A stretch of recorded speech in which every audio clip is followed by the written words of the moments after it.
Welcome to the city of St. Joseph, Michigan. Today we are going to learn about the treatment processes that are used to ensure the city has safe drinking water. Let's start here at the water source, Lake Michigan.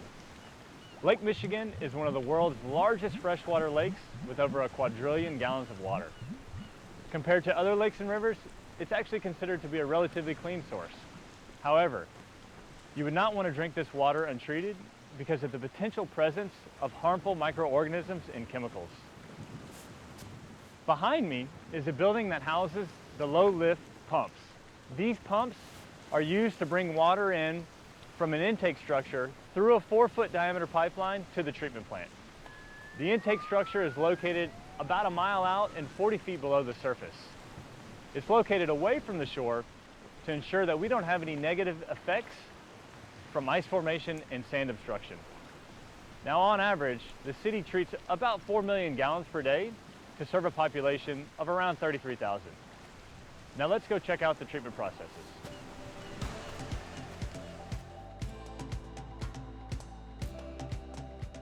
Here we are in the low service pump room. The low service pumps are responsible for moving water from the lake intake to the treatment plant. There are 2 pumps rated at 12 million gallons per day and 2 rated at 4 million gallons per day. Because the average demand for this plant ranges from 4 to 10 million gallons per day, typically only 1 to 2 pumps are operating, while the others are reserved for maintenance, emergency, or if the treatment plant decides to expand its treatment capacity.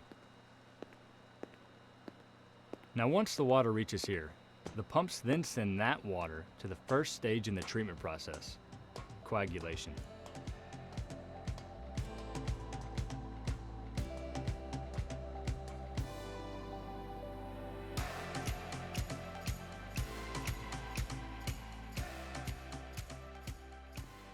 In this room, we will learn about the conditioning treatment process called coagulation.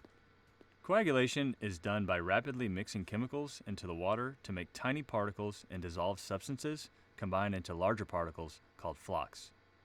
This makes them easier to remove in the next treatment steps. Untreated, or raw water, enters through the large green pipes and then travels to the 2 rapid mixers, which are painted blue. This treatment plant uses a common chemical coagulant called aluminum sulfate, better known as alum in the industry. The alum has positive and negative charges that attach to particles, causing them to stick together similar to the attracting ends of a magnet. The alum solution is introduced into the system through a small orange pipe that you will see connected to the side of the large green pipe that carries the raw water. If we look inside the mixer, you can see that the paddle is spinning very fast, typically about 100 to 200 rotations per minute. This allows the alum to be completely mixed with water, ensuring we get a good coagulation efficiency.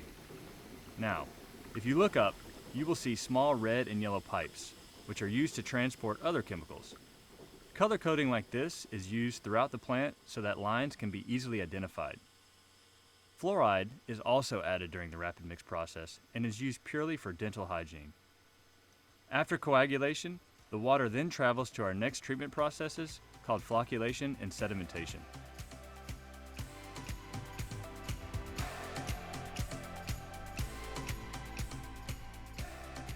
Here we stand in the center of an upflow clarifier basin.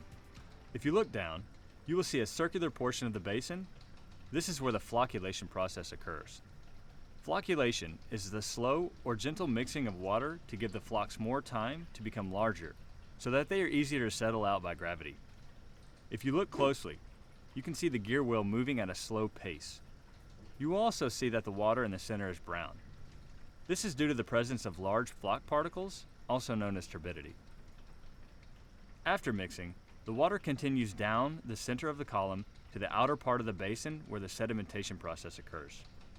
Sedimentation uses gravity to move the flocks to the bottom of the basin where they are collected and sent to the wastewater treatment plant. You can see that the water in the outer part of the basin is much clearer than it was in the center. Because this is an upflow clarifier, during sedimentation, the water moves from the bottom to the top and the flock particles move downward. So, to maintain an efficient sedimentation process, we must limit the upward flow of water so that the solids can sink. As an analogy, imagine you jumped into a swimming pool. If you did nothing, you would sink to the bottom by gravity. However, If a water jet was placed beneath you, then you would be propelled to the top of the pool and unable to sink. So as the flocks sink, the treated water rises to the top and over the weirs, which are the channels you see extending out from the center. Once in the weirs, the water travels outward and into our next treatment process called filtration.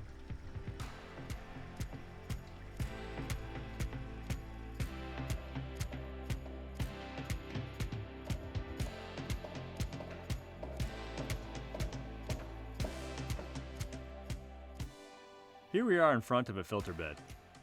The filter bed is divided in the middle by a gullet, which is where the water enters the filter. From here, the water travels through and over the horizontal troughs, which you can see lying just beneath the water surface. The water then travels down the filters using gravity.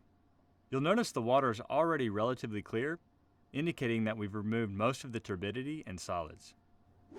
This plant uses granular filters that consist of 12 inches of sand and 18 inches of anthracite, which is a type of high purity coal.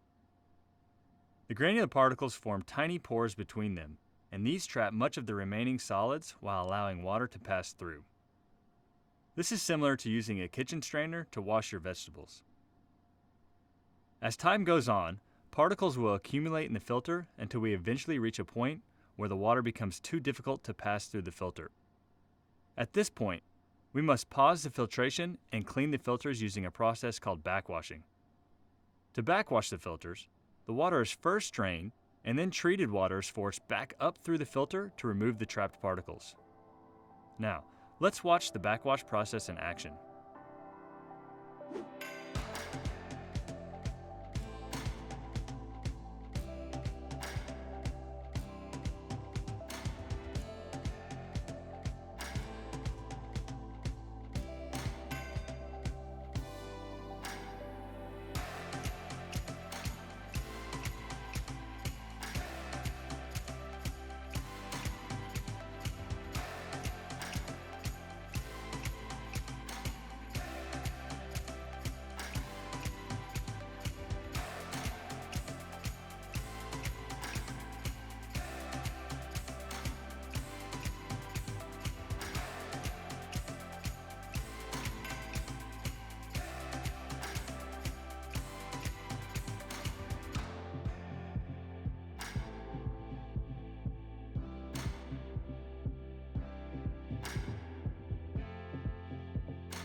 After backwashing, a process called filter to waste is performed.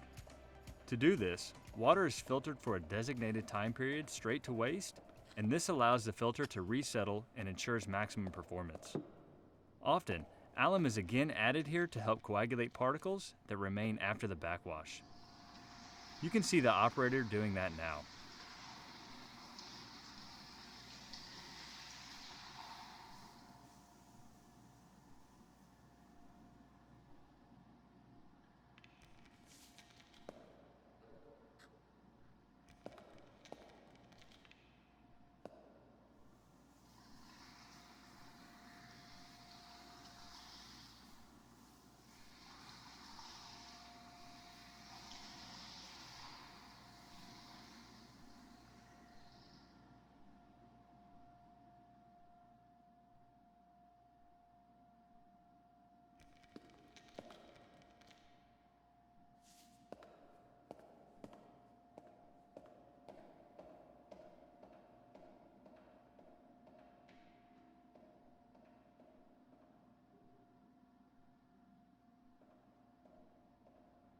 Let's take a look at the piping in the room beneath the filter beds.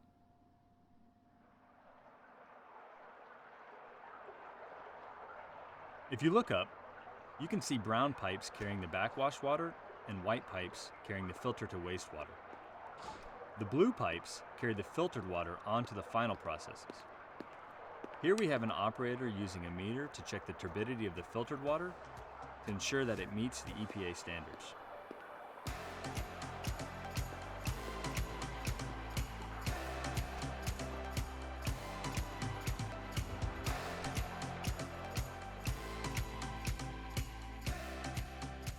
After all these processes have occurred, the water is relatively clean. However, treatment plants using lakes and rivers as their water source will add a disinfectant for additional pathogen removal. This can occur either at the beginning or the end of the treatment process, and it depends on many factors, including treatment plant size and source water quality. At this plant, the disinfectant is added at the beginning in the low service pump room. This ensures the disinfectant will have plenty of time to react and remove any harmful pathogens. This plant uses chlorine gas as the disinfectant.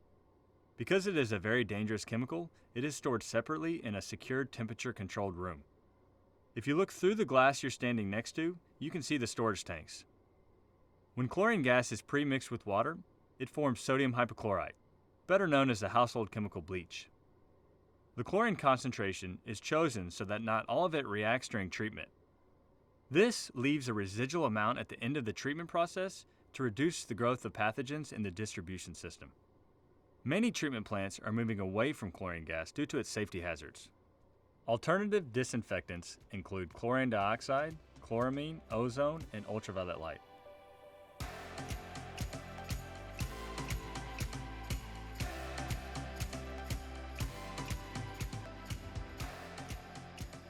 Here we are in the high service pump room.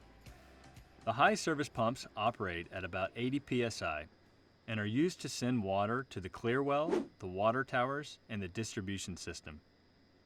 The clear well holds about 2.6 million gallons and is used to temporarily store the treated water to accommodate fluctuating water demands and to allow extra treatment time for the disinfectant. From the clear well, water is sent to the water towers, which hold around 1.5 million gallons each. This concludes our tour of the water treatment plant. Now let's go visit one of the water towers.